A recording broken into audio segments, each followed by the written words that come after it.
खाना लाके तू वही है। हरवा जोतैले हमें जइबौगे खाना लाके तू वही है।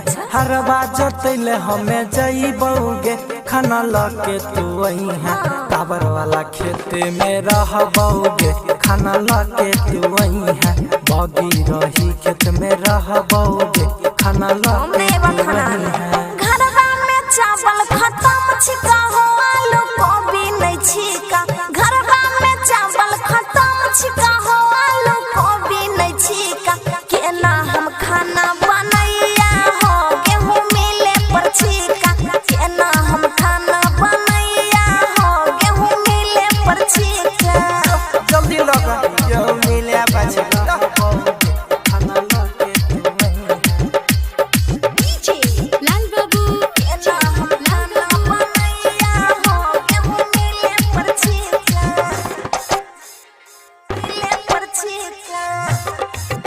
गेहूं मिले पर छिका। आटा पिसाई के ले आई है गे ओकर रोटी बनई है। आटा पिसाई के ले आई है गे ओकर रोटी बनई है।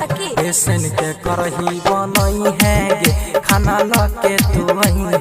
बेसन के करही बनई है गे खाना लाके तू वही है। नया नोहर छियै कनिया हो आटा पिसबैल नहीं जाइबा। नया नोहर छियै कनिया हो आटा पिसबैल नहीं जाइबा। चैत के बरसै छै रौदा हो खाना लेके नहीं आइबा।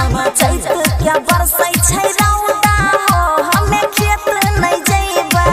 बुझले बात हम नहीं जाइबा खेत चाचा। घर में बैठी मार बम देखै छी कोदारी गाड़ बम पूरा केना हम खाना बनैया हो गेहूं मिले पर छिका। मारा बहु डंटा घुमाई के हड्डी पछड़ी छोड़ब। मारा बहु डंटा घुमाई के हड्डी पछड़ी छोड़ब।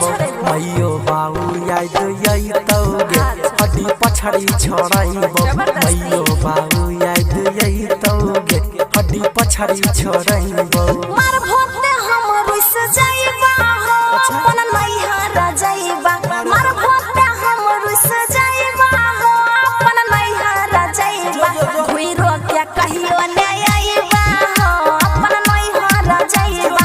तोरा पर पंचायत बैठाइबा हो कभी अइबो नहीं करबा। समझ लीजिए बात। इंग्लिश बोले छियै बाप पढ़ला तो इंग्लिश के ये देख लीजिए खराब बात हो जाएगा ऐसे मत बोलिए। केना हम खाना बनैया हो गेहूं मिले पर छिका। भाड़ा पर टेम्पू मांगही बउगे हमें यही बहु ससुरावा। भाड़ा पर टेम्पू मांगही बउगे हमें यही बहु ससुरावा। तोरा मान के ले है यही बउगे कुछो बोलतौ नहीं सारावा। तोरा मान के ले है यही बउगे कुछो बोलतौ नहीं सारावा। बुझले बात की समझ में? हाँ बुझाई छी। Aishwarya digital recording studio Samastipur.